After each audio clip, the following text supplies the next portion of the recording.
Okay, Aries. Ang reading na to, Aries, ay ngayong June 9, 2025. At ito ay tungkol sa inyong person. Person na sa inyong isip o nasa inyong mind na mahal nyo. Okay? Mahal nyo. Tandaan nyo, mahal nyo. Hindi yung nakaraan. Nakaraan man pero mahal nyo. Okay? Yung nasa mind nyo. Tingnan natin. Ano ba ang nakapaloob dito, Aries? Titingnan natin yan kung ano na nangyayari sa inyong pag-ibig na to na ipinaglalaban. Okay, Aries. June 9, 2025, pag-ibig ng mga Aries na nasa inyong mind. Okay? Nasa inyong mind lang. Hindi yung mga pangalo, pangatlo. Basta yung nasa mind nyo. Sa oras na napanood nyo ang video na to, yung nasa isip nyo na person, ano ang inyong pag-ibig? Difficulties, okay?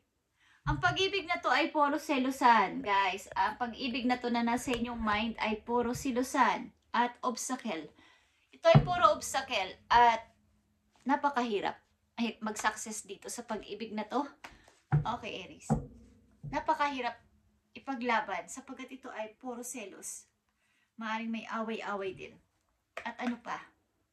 Pag-ibig na nasa mind ng mga Aries, overthinking. Okay.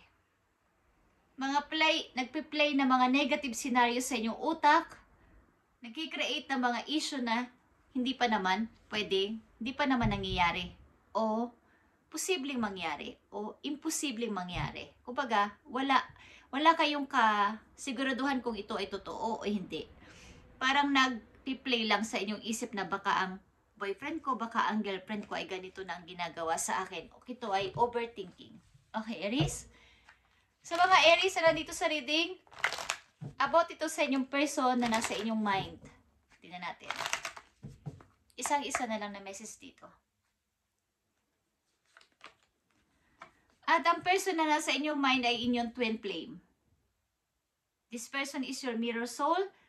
This is why the connection feels so sad to you. Ibig sabihin, kahit na ano pa nangyayari dito, mahirap man to silusan o may mga pag-overthinking, pag-aaway, is hindi nyo to maiwasan o mahintian o hindi nyo mahiwalayan ang tao na to sapagkat ito ay inyong twin flame.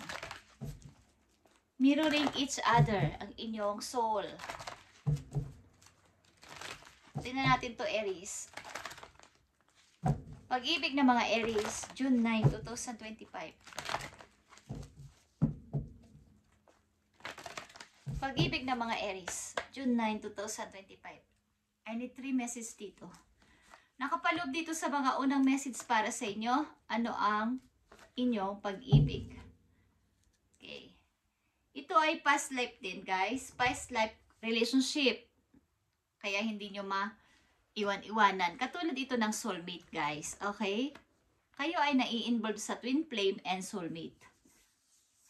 Kumbaga, kahit ano pang mangyaring difficult, obstacle, pag-aaway, silusan, pagdududa, andyan pa rin. On and off relationship pa rin kayo. Nagbabate, nagkakaaway, nagkakasundo, balik na naman, inaamo. Okay? Bakit? Nakikita nyo to, guys. Let go of the control issue. May control issue kasi sa inyong relasyon na dalawa ng tao na to. Ano mang mangyari is maaring uuwi, aalis, uwi, aalis. So, maaaring dapat niyo itong i-unfold naturally. Kung gusto nyo lang ng freedom. Okay, Aries? Kung gusto nyo lang. Pero kung masaya naman kayo dyan na kayo ay kinukontrol at kahit na anong mangyari is mahal nyo pa rin ang tao na to is okay lang din naman. Okay? So, palagi kayong away-bati like I said. Away-bati, sino ang unang kakausap, sino ang unang susuko is magdi-discuss kayo ng inyong mga feelings sa isa't isa and magbabati ulit. Magiging okay ulit and mag-aaway na naman. Walang katapusan na away-bati, Aries. Okay, stay optimistic about your love life. Maring ilan kasi sa inyo ay nawalan nung unang-una pa ng pag-ibig. Kaya itong tao na to na dumating sa inyong buhay ay parang ayaw nyo nang mawala sa inyo.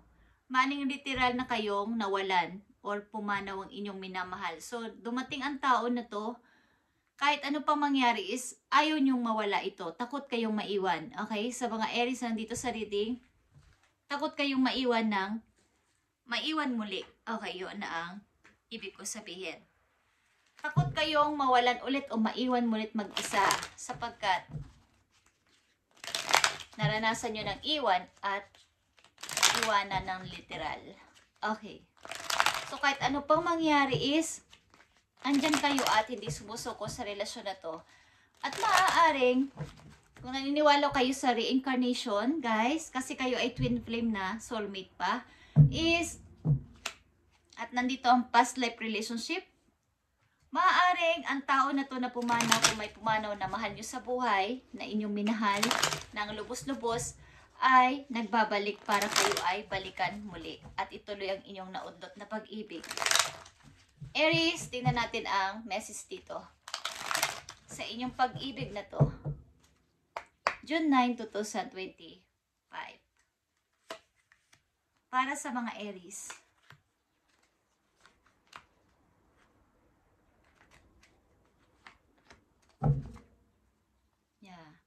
Kayo ay pamilya, guys. Kayo ay sobra talagang,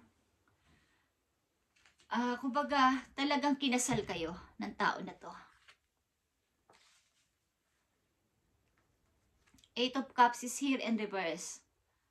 Ano mat anumang mangyari, yung mga memories na to ay ayaw nyong itapon. Ayaw ninyong kalimutan.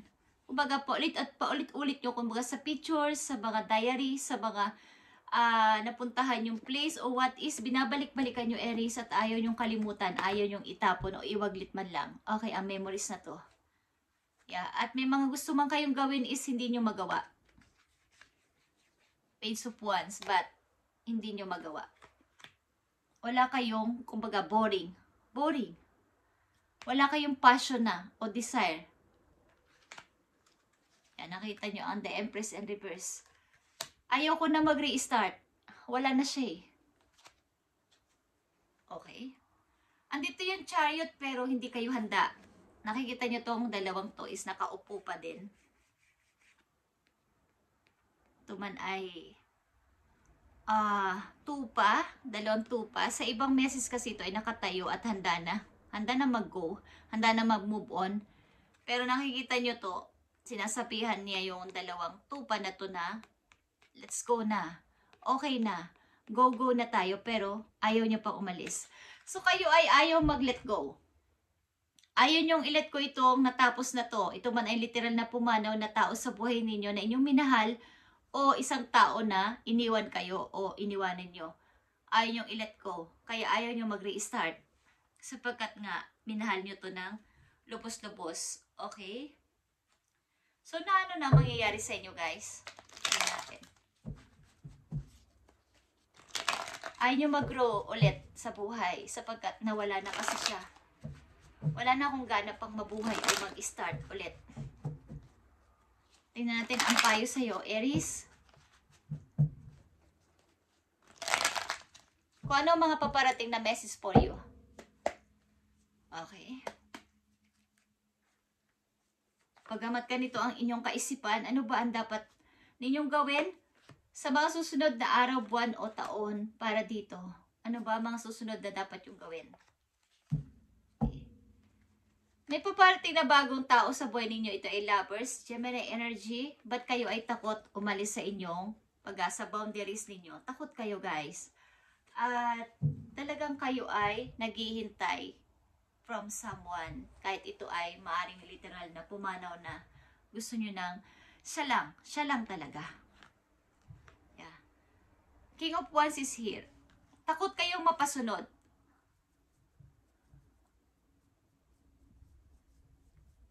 Kumbaga, baka maulit na naman. Kung dati nga is, kontrolado niya ako is, sinunod ko siya hanggang siya ay mawala.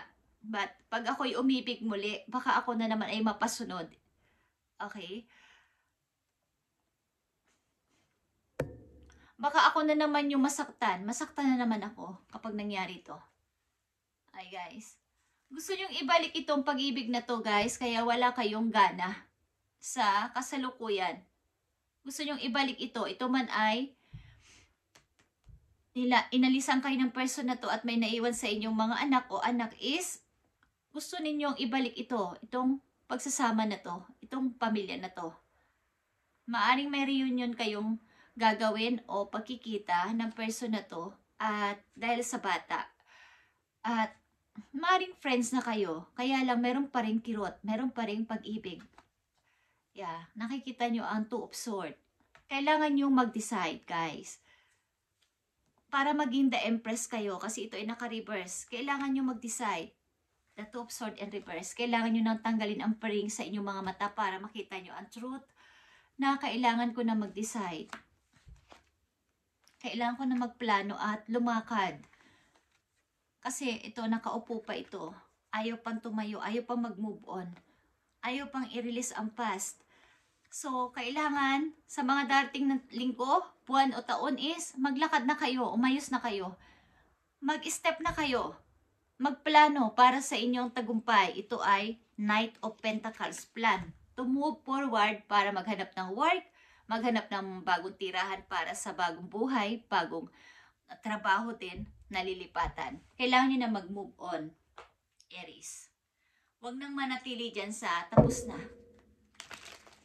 Yan naman ay literal na pumanaw na tao sa buhay ninyo is wala na siya guys. Kailangan nyo namang tingnan ang inyong sarili sa ngayon na kayo ay nandyan pa din at buhay. Kailangan nyo magsikap at maging maayos ulit. Ito pa rin ulit ang mga pangarap at maging attractive ulit sa paningin ng iba. Okay. Ito ay healing energy. Ang message sa to para sa iyo, Aries. Ayon dito sa inyong sitwasyon. Aries.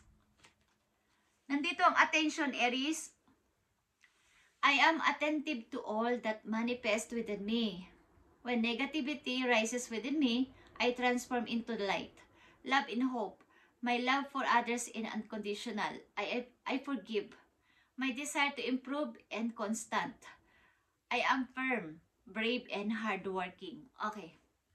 Isipin nyo sa inyong sarili na simula sa araw na to, bibigyan ko na ng attention ng aking sarili na i-manifest ang lahat ng gusto kong mangyari sa buhay.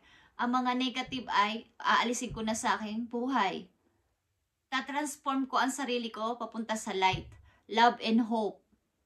At matututo na ako magpatawad kung iniwan ako ng tao na to. At nagkaroon ako ng phobia na umibig ulit sa iba o mag-open ng heart sa iba. Kailangan ko mag-improve. Maging matapang at maging hardworking. Okay. Magising na sa katotohanan.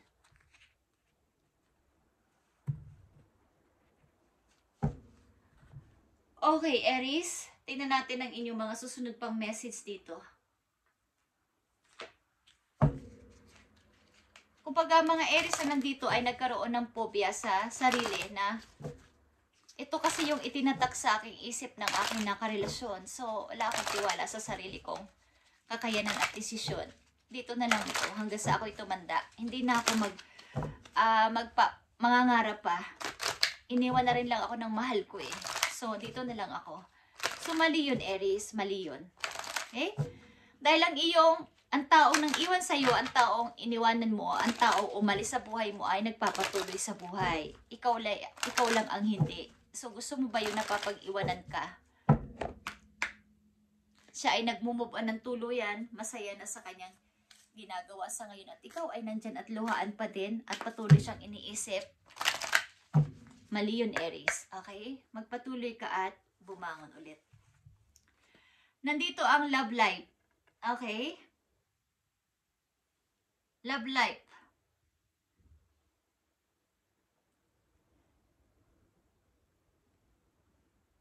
The basis of your guardian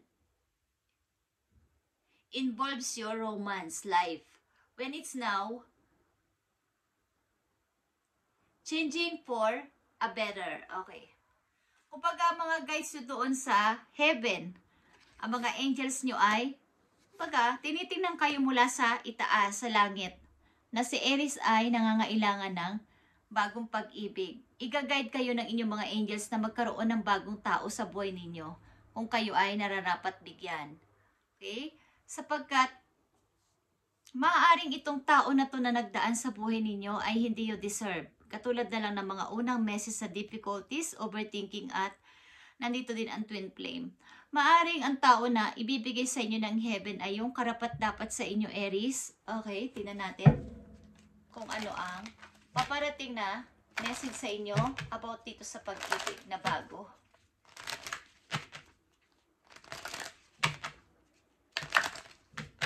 Sapagkat ang tao na to ay nasa isip nyo pa rin hanggang ngayon. Okay. Your strength and weaknesses are being tested.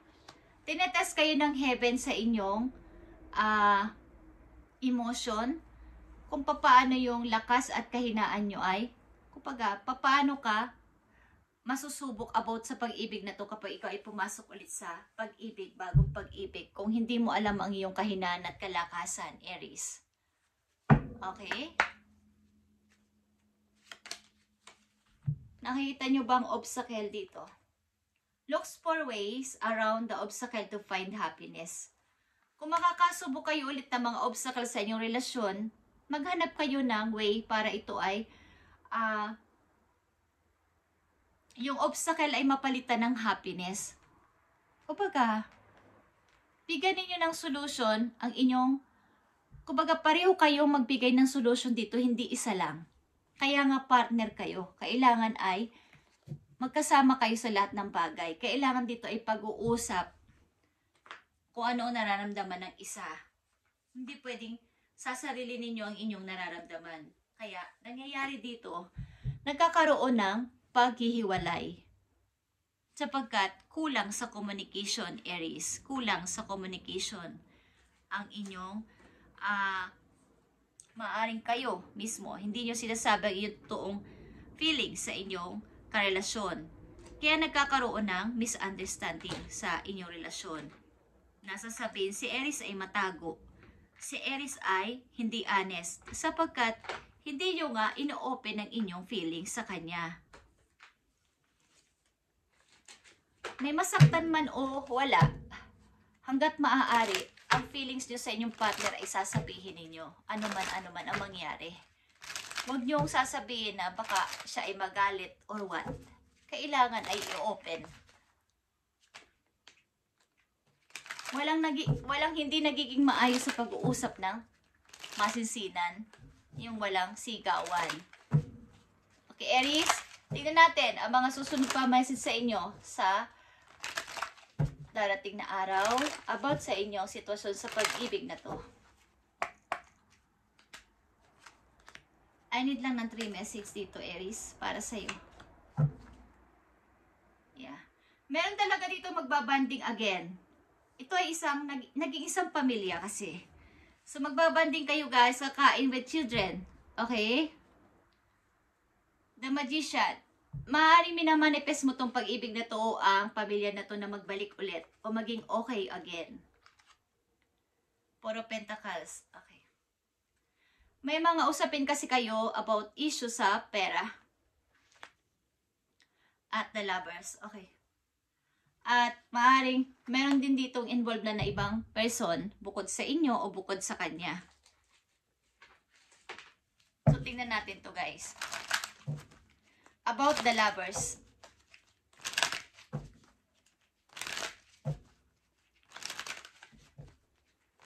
Minamanifest mo ang pag-ibig na to na sana ay magbalik ulit. Ang ilan naman sa inyo dito ay minamanifest ang bagong pag-ibig na magkaroon ng kayo ng masayang pamilya with sa bagong tao. Maaaring may bago na kayong person o ang inyong person mismo sa old. May bago ng kinakasama o may bago ng minamahal. At, kumbaga, humihingi na kayo ng mga advice sa inyong mga kakilala, mga matatanda sa inyo na maging maayos na to sa susunod na relasyon ninyo. Okay? Tignan natin ito. The Lovers. I left when I saw you with someone. Okay, yeah. Maaaring guys, isa sa inyo, kung hindi man ikaw Aries, nakitaan kayo ng inyong karelasyon na mayroon kayong iba, kaya siya ay umalis na lang kesa kayo ay magtalo. Or vice versa. Maaaring nakita nyo ang inyong minamahal na mayroon ng ibang minamahal din, kaya kayo na mismo ang umalis. Sapagkat hindi na to okay. Kaya ang nangyayari dito ay pinakawalan nyo man ang tao na to, ay nandito pa din yung kirot. Sapagkat walang closure, Aries. Walang closure. Wala pang pag-uusap na matino. Kumbaga, ang ilan sa inyo ay nakikita para lang sa mga bata. Kaya lang andun pa din yung kirot, yung hurt. Nagbabanding kayo paminsan-minsan para sa mga bata o pinupuntahan ang mga anak ninyo, pero andun pa din yung panghihinayang na sana buo kami kung hindi lang naging ganito ang sitwasyon. Kaya lang, hindi na maiibalik ang dati. Hanggang doon na lang yung pagkikita sapagkat maybe ang inyong person ay meron na rin karelasyon. So kayo, sa sarili ninyo, kung inyong person ay nag-move on na, kayo ay nananatiling naka-stuck. At hindi yun maganda, Aries. Okay? Hindi yun maganda. So, tingnan natin ang mga susunod na message for you para magkaroon kayo ng guide, Aries. Ano ba ang ipapayo sa iyo, Aries? Para sa inyong sarili.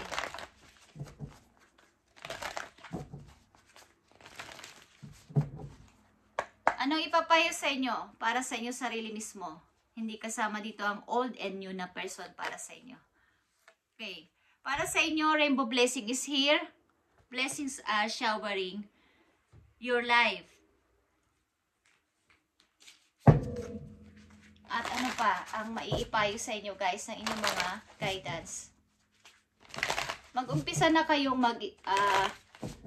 mag-move on dito sapagkat wala na itong kahihinat ng Aries. Clover, release your guilt. Okay. I-release mo na yung guilty dyan sa sarili mo na maaring ako yung nagkamali. Biniblame ko ang sarili ko baka ako yung nagkamali. Release na guys. Tapos na. Andito yung may fire dito. Wala na. Tapos na. Ubus na. At kailangan mo na mag-start mula sa zero. Aries. Kailangan mo na mag-umpisa mula sa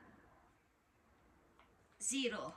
At ikaw ang makakapag-umpisa nun sa sarili mo. Huwag ka matulala at huwag kang manghinayang na. Tapos na, Aries. Release your guilt. Sino man ang may sala o ang tama, wala na yon, tapos na yon, Aries.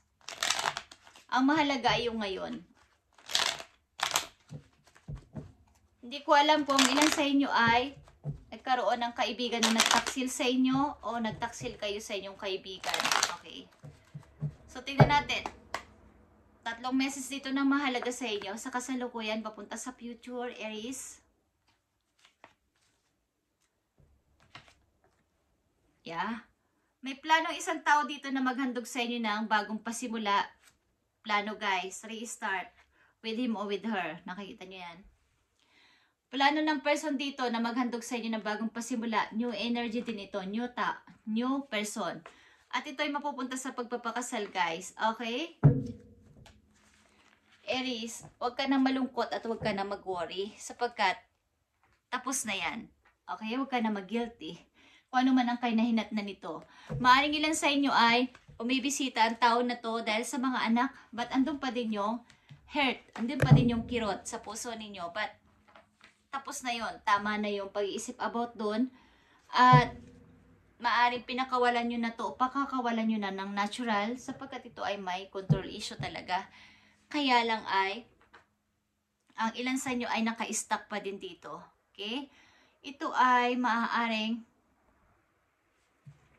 kung kayo din ay nawalan literal, may pumanaw na mahal nyo sa buhay, mahal nyo ang asawa, is ang hirap magtiwala na sa susunod at hindi na matutugunan o hindi na katulad nung, kumbaga, parang ang hinahanap nyo pa rin ay ang tao na yon na nagmahal at minahal nyo.